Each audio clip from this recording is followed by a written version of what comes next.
जाति के नाग अचानक ही अयोध्या में प्रकट हो रहे हैं, जो कि अयोध्या वासियों के लिए खतरा बनते जा रहे हैं। लेकिन गिद्धों का और भालुओं का संबंध तो प्रभु श्री राम से बताया जाता है। उन्होंने रामायण में उनकी सहायता भी की थी। लेकिन इन नागों का श्री राम के साथ क्या संबंध है? आज की वीडियो में इस रहस्य से पर्दा उठने वाला है। चौंकाने वाली यह है कि इनमें दो प्रजाति के नाग अलग अलग क्षेत्र में बार बार निकल रहे हैं, जिनका संबंध वासुकी और तक्षक नाग के साथ जोड़ा जा रहा है। ऐसा कहा जाता है प्रभु श्री राम के भाई लक्ष्मण साक्षात अनंत शेष नाग का रूप है, और वासुकी नाग, तक्षक नाग और शेष नाग तीनों ही आपस में भाई है, जिसमें तक्षक और वासुकी नाग पाताल में निवास करते हैं और शेष नाग बैकुंठ में भगवान विष्णु की सेवा करते हैं। तो अंदाजा लगाया जा रहा है कि जब प्रभु श्री राम अपने भाई लक्ष्मण यानी शेषनाग और माता सीता के साथ अयोध्या धाम पहुंच रहे हैं, तो क्या शेषनाग के दोनों भाई पाताल में से उनसे मिलने के लिए बार बार प्रकट हो रहे हैं? दोस्तों, यह रहस्य बहुत बड़ा है, क्योंकि अयोध्या के क्षेत्र से जब एक सांप को पकड़कर सुरक्षित इलाके में छोड़ा जाता है, तो वही सांप पुनः राम मंदिर परिसर में भी देखा जाता है, जिससे कई बार मजदूरों को भी काम करने में भय महसूस होता है। लेकिन जय श्री राम का नाम उन्हें हिम्मत देता है। आप भी नीचे कमेंट बॉक्स में जय श्री राम जरूर लिखें। लेकिन दोस्तों, प्रभु श्री राम का नागलोक के वीडियो के साथ क्या संबंध है? वो सच्चाई जानकर आपके पैरों तले जमीन खिसक जाएगी, क्योंकि पूरे घटनाक्रम को मल्टीवर्स के साथ जोड़कर देखा जा रहा है, जिसे हिंदी में सृष्टि चक्र कहते हैं। मल्टीवर्स की सच्चाई जानकर आपके भी रोंगटे खड़े हो जाएंगे। जिस संसार में हम रहते हैं, वो सृष्टि व विनाश के चक्र से गुजरती है। इस संसार के प्रत्येक सृष्टि चक्र को एक कल्प कहा जाता है। हर कल्प के 4 युग या 4 भाग होते हैं। दूसरे भाग या त्रेता युग में राम अयोध्या में जन्म लेते हैं और रामायण करके फिर से बैकुंठ लौट जाते हैं।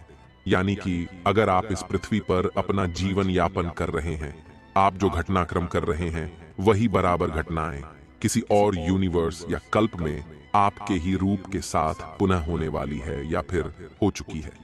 आगे मल्टीवर्स की सच्चाई को साबित करने के लिए एक ऐसी पौराणिक घटना आपको बताएंगे, जिसे जानने के बाद आपको भी मल्टीवर्स की सच्चाई पर यकीन होने लगेगा। इस दुनिया में केवल 3 विद्वानों को मल्टीवर्स को देखने की और उनमें जीने की, टाइम ट्रैवल करने की इजाजत दी गई है, जिसमें पहले है वासुकी नाग, दूसरे हैं तक्षक नाग और तीसरे हैं काकभुशुंडी देव। तक्षक और वासुकी नाग के बारे में हम आपको बता चुके हैं, लेकिन सवाल उठता है, आखिर काकभुशुंडी कौन है और आखिरी इन्हें प्रभु श्री राम ने अमर कैसे बनाया? वेदों और पुराणों के अनुसार काकभुशुंडी ने 11 रामायण और 16 महाभारत देखी हैं। वह कल्प के अंत तक अपने शाश्वत स्वरूप में जीवित रहेंगे। भगवान राम ने ही काकभुशुंडी को अमर बनाया था। कौए के रूप में अपने एक जन्म के दौरान काकभुशुंडी की मुलाकात बालक राम से हुई। प्रभु खेल रहे था और उसने उसे पकड़ने की कोशिश की। समय आने पर काकभुशुंडी को भगवान के मुख के दर्शन हुए। बालक राम के मुख में आकाश गंगाओं और ब्रह्मांड को देखने के बाद काकभुशुंडी ने भगवान राम से दूर उड़ना बंद कर दिया और उनके पास लौट आए। काकभुशुंडी ने भगवान राम को न पहचानने के लिए क्षमा मांगी। भगवान ने उन्हें दिव्य मुस्कान दी और काकभुशुंडी से उनकी इच्छा पूछी। काकभुशुंडी ने कहा कि वह भगवान राम के प्रति अपनी भक्ति हमेशा हमेशा के लिए करना चाहते हैं। काकभुशुंडी के प्रेम और समर्पण से प्रसन्न होकर भगवान राम ने उन्हें आशीर्वाद दिया कि काल काकभुशुंडी को नहीं मार सकता और वह इस कल्प के अंत तक जीवित रहेंगे, जिसके बाद सृष्टि के 27 चक्रों तक जीवित रहे। उन्हें अमरता का वरदान प्राप्त हुआ। वे कौवे के रूप में जीवित रहे, क्योंकि उन्हें भगवान राम के निकट रहने का अवसर मिलता। जब भी भगवान राम का जन्म होता है, वह अयोध्या जाते हैं और भगवान राम को एक बच्चे के रूप में बड़े होते और खेलते हुए देखते हैं। यह भी हो सकता है काकभुशुंडी अयोध्या में भी हाल फिलहाल मौजूद हो और राम मंदिर के निर्माण कार्य को अपनी आंखों से देख रहे हो।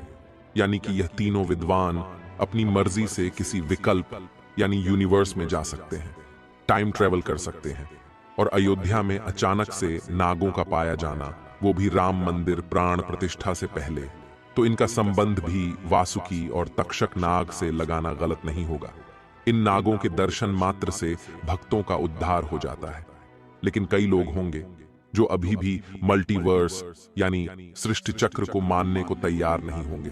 लेकिन आगे हमें कैसे कहानी, एक ऐसी सच्ची कहानी आपको बताने जा रहे हैं जिसका संबंध रामायण से जुड़ा है, और इसे जानकर आपको विश्वास हो जाएगा कि मल्टीवर्स वास्तव में होता है। जिस तरह दुनिया में आने वाला हर इंसान की मृत्यु निश्चित होती है, उसी तरह इंसान रूप में जन्म लेने वाले भगवान के अवतारों का भी इस धरती पर एक निश्चित समय है। वो समय समाप्त होने के बाद उन्हें भी अपने प्राण त्याग करके अपने लोक वापस लौटना पड़ रहा था। उसी प्रकार भगवान श्री राम भी इस लोक को छोड़कर वापस विष्णु लोक गए। भगवान श्री राम के मृत्यु में सबसे बड़ी बाधा उनके प्रिय भक्त हनुमान थे, क्योंकि हनुमान के होते हुए यम की इतनी हिम्मत नहीं थी कि वो राम के पास पहुंच चुके।